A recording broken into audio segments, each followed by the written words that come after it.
No matter who you are a fan of, please subscribe to support me. Thank you. Love you all very much. Who would win, Etrigan the demon or Doomsday?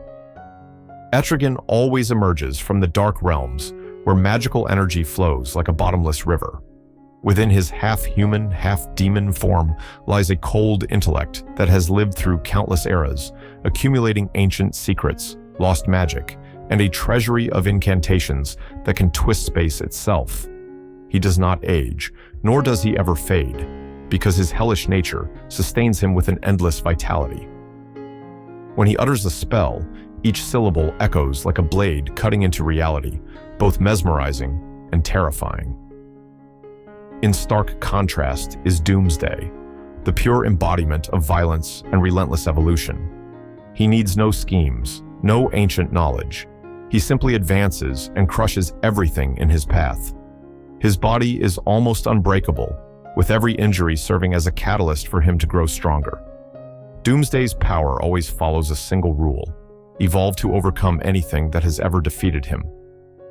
When these two entities clash, an arena stifled by limitations that almost completely neutralize magic would become ideal ground for Doomsday.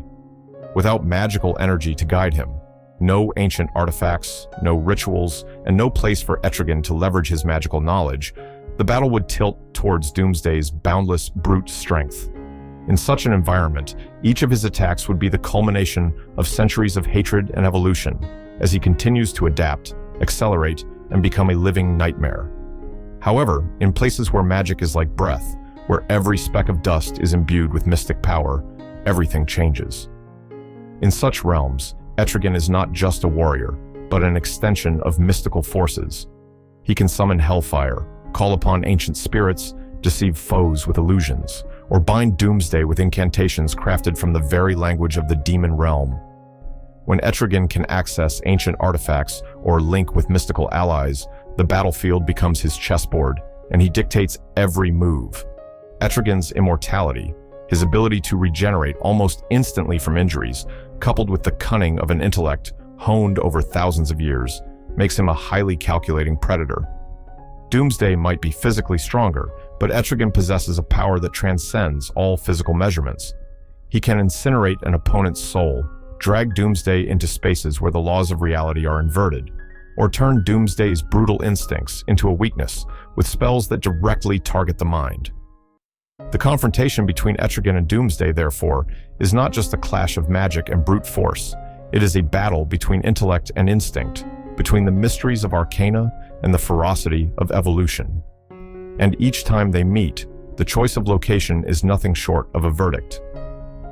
When magic reigns supreme, Etrigan becomes a nightmare that even Doomsday would struggle to overcome. In battles where magical energy fluctuates like an invisible tide, Etrigan always carries the very breath of hell. He is not only physically strong, but also possesses the power to strike directly at the most vulnerable part of any living being, their mind and soul. When Etrigan decides to open the gates of hellfire, the sky seems to crack, and the ground echoes with ancient incantations. He can push foes out of the current plane of existence, imprison them in magical shackles, or set traps that would make even the most cunning entities hesitate. However, Etrigan does not exist as a completely independent entity.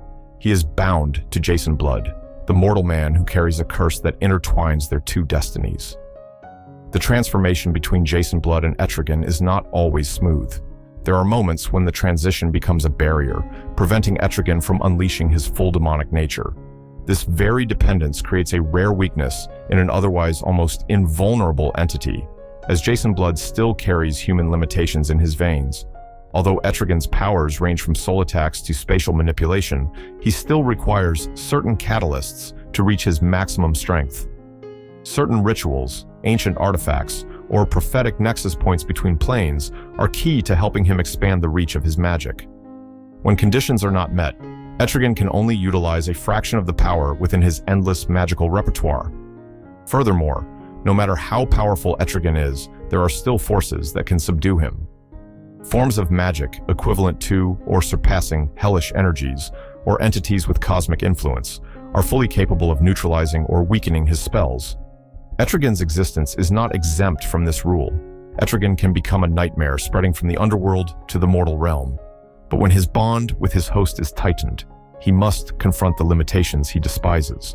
This creates a constant internal struggle between his demonic instincts and the remnants of humanity chained by the curse. Doomsday is always spoken of as a creature embodying pure brutality. Every step he takes is a mark of primal power, a strength that no armor or conventional ability can shatter. Doomsday's body has been forged through countless deaths and rebirths, making him immune to all types of attacks that ordinary people, or even superhumans, would fear. When facing him, even a blow powerful enough to crush a city is nothing more than a gentle breeze. What makes Doomsday terrifying is not just his resilience, but also his adaptive capabilities that defy explanation. He not only survives catastrophic injuries, but also learns to nullify any factor that has ever brought him down. Each time he is pushed to the brink of death, he returns stronger, faster, and more ferocious.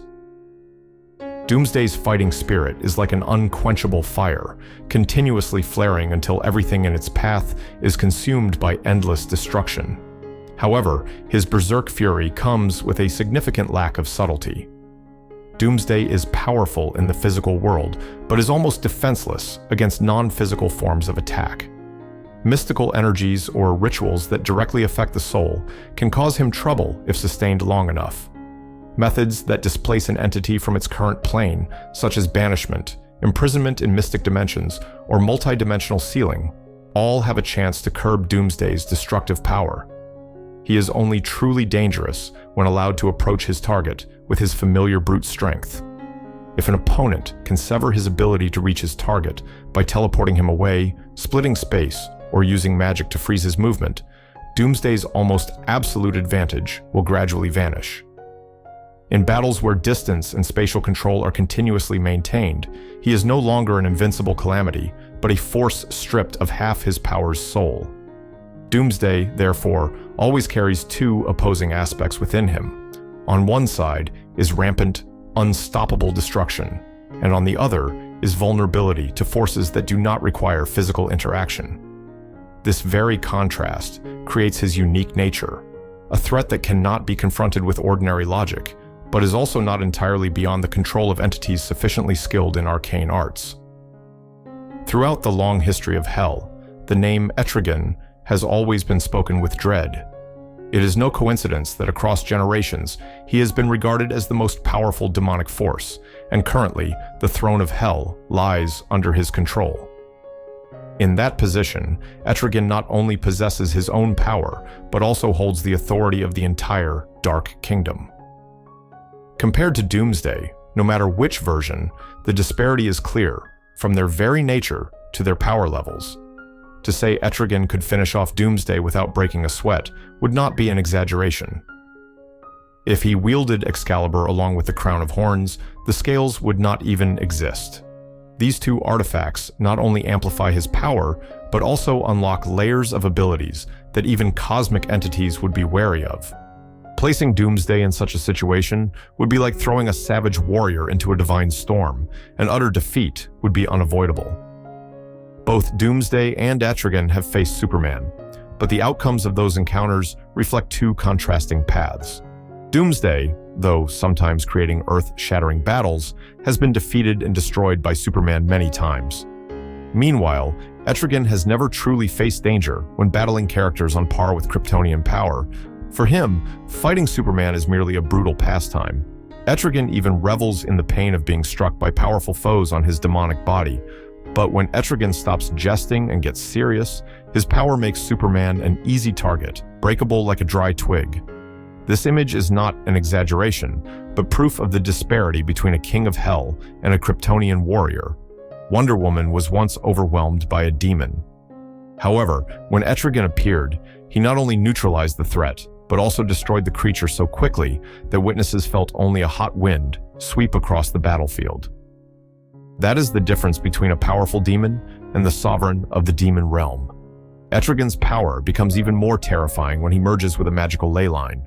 At Stonehenge, when the magic of the earth and sky merged with his body, even the sentinels of magic had to falter. Phantom Stranger, Dr. Fate, Raven, Ragman, Zatanna, and many other arcane masters once united against him, but still could not defeat Etrigan in that state. Doomsday is the near-perfect evolution of pure physical might. Etrigan is a convergence of ancient knowledge, boundless magic, and the authority of hell. Doomsday is powerful but cannot compare to an entity that is simultaneously a warrior, a sorcerer, and the sovereign of an endless dark realm. Even if Doomsday were to continuously die and return with superior power through each rebirth, reaching a point where he seemingly could touch Etrigan's power level, the scales would still not balance. The reason is very simple. Etrigan is not bound by the linear rules of existence. When he desires, he can interfere with the flow of time, distort history, and erase the events that led to Doomsday's creation. No one can forget that Etrigan once unleashed a single blow powerful enough to destroy Cthulhu, demonstrating the sheer terror this demon can inflict when he truly wants to eliminate a creature. Compared to that, Doomsday is merely a biological warrior, dependent on a physical body.